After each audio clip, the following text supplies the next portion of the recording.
یہ سلگتا ہوا دھواں ہے جو ہر مسلمان کے سینے میں سلگ رہا ہے۔ جس مسلمان کو بھی اللہ تعالیٰ نے ذرہ برابر ایمانی شعور عطا فرمایا ہے، اس کے سینے میں یہ دھواں سلگ رہا ہے اور سلگ رہا ہے۔ اللہ نہ کرے کہ یہ دھواں سلگتا سلگتا کہیں شعلہ نہ بن جائے، بھڑکتی ہوئی آگ نہ بن جائے جو عرب کے حکمرانوں کو اس آگ میں جھلسا کے رکھ دے۔ اللہ ایسے حالات پیدا نہ کرے۔ تو اللہ تعالیٰ کے عذاب آنے کا ایک سبب، اللہ کے عذاب کا ایک سبب حکمرانوں کا اور مسجد حرام کے زبردستی متولیوں کا، جو زبردستی متولی بن گئے ہیں۔ وَمَا كَانُوا أَوْلِيَاءَ، اس کو انشاءاللہ اگلے جو میں عرض کروں گا، فرمایا یہ اس کے متولی نہیں ہیں، اس کے متولی بن بیٹھے ہیں۔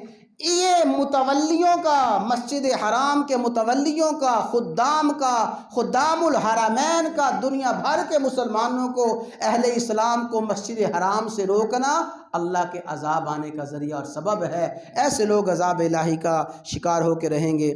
تو ہم یہی دعا کر سکتے ہیں کہ اللہ تعالیٰ سعودی حکمرانوں کو اتنی ایمانی قوت اور ایمانی سوچ عطا فرمائے، مسجد حرام کے دروازے پوری امت مسلمہ کے لیے کھول دے۔ مسجد حرام آباد ہوگی، ان کے محلات آباد ہوں گے، مسجد حرام آباد ہوگی، ان کی حکومتیں رہ سکتی ہیں۔ مسجد حرام کو ویران کر کے ان کی حکومتیں ہرگز قائم اور دائم نہیں رہ سکتی۔